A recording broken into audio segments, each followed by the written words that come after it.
I was recently having a discussion with a God believer, and the conversation turned to the problem of evil. Why do bad things happen if God is all good? I questioned.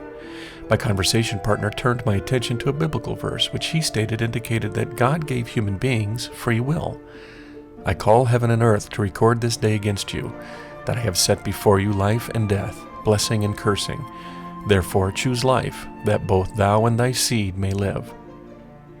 In providing human beings free will, so his argument continued, God provided us opportunity to do good or commit evil. So ultimately, evil is in the world because human beings exercise their God-given free will, but use it improperly and sometimes make evil choices. I pondered this explanation for the briefest of moments before I asked, why? Why did God provide human beings free will if it brought evil into the world? The answer was one I've heard many times before. Because God does not want human beings to be robots, the believer said. God wants human beings to choose good willingly, and of their own free choosing, choose to follow God's good example. I pondered this explanation for another brief moment before I asked, how?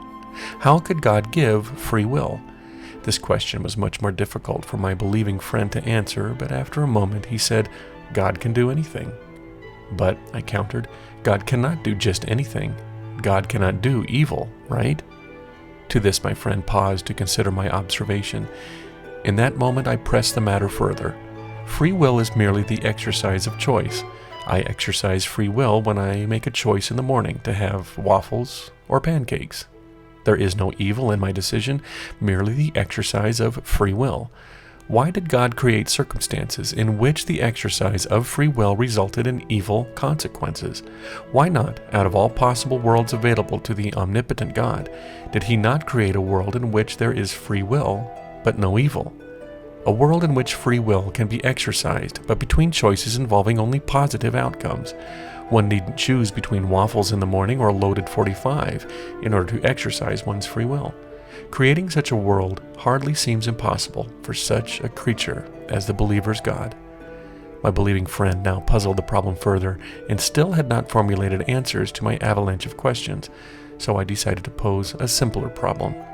I said, God cannot do evil, correct? To which my friend quickly and happily replied, correct. No doubt eager to have an answer to one of my many questions, I clarified, and God cannot do evil because it is not in his nature to do evil, right? Right, came the reply. So how can God provide human beings with a quality he lacks?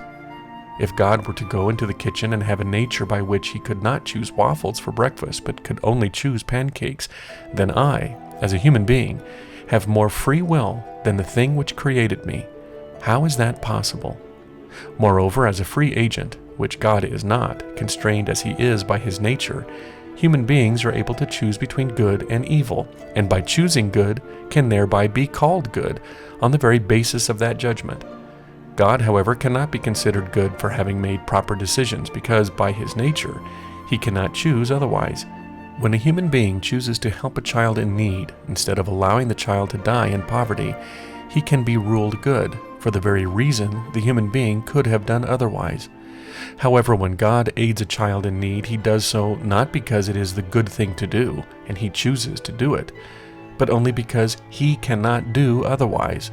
And therefore, for God to exist, children dying in poverty and hunger to disease must be a good thing, because God, who does only good by his very nature, is choosing to allow these things to happen, and by his nature he cannot choose to do evil.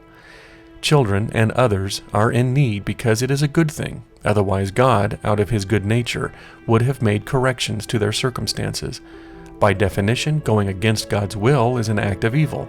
Therefore, one should not seek to change the world as God allows it to exist and help those in need. This is the only conclusion the believer can come to if they believe in such a God. While my believing friend pondered, uncomfortably it seemed to me, the questions and conclusions I had presented to him, I gave him one final thought to consider.